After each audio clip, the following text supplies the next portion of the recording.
Menga qara. Nimaga sen 3 oydan beri mana nabiramni oyligini bermaysan? Ha? Nimaga oyligini bermaysan? Qani gapir? Yoki pulini bermasam ishlayveradi deb o'ylayapsanmi? Nabiramdan so'rasam, ana beramiz, mana beramiz, hozir pul yo'q deyapsan. Menga qara.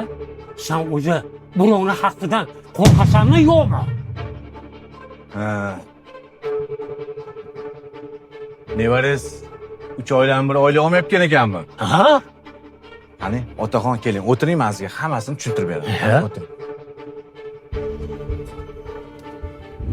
Ota-onamga deb pul so'ragan ekansiz, lekin oyligingizni olib bo'lgan edingiz. Mayli. Yaxshi ishlayotganingiz uchun bu oldindan oylik. Mana esa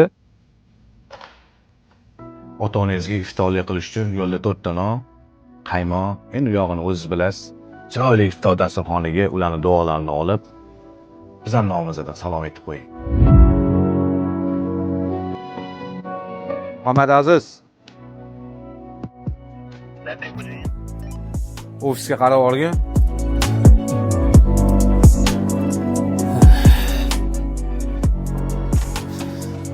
Xo'jayin chaqirib. To'da.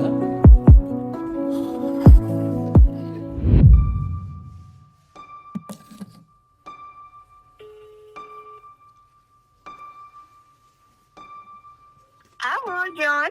Oo, qalaysan? Jonim, yaxshimisan? Ali, siz yaxshimisiz? Telefon Yaxshimi? qilmaysiz-da.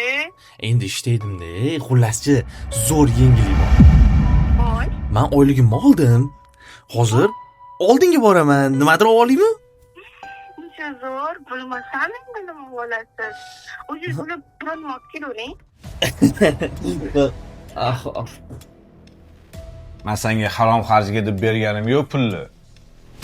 Peshana teringni halol joyga ishlatgan. O'zingni yig'ishtirib olgin. Boshqa ko'rmang. Bolam. Men sizni nohaq ayblaman. Asli ayb nabiramizda ekan. Doda, ayb o'zimda ham bor. Rahbar degani faqat ishchini nazorat qilish emas, balki uni tarbiyasi bilan ham shug'ullanish kerak degani.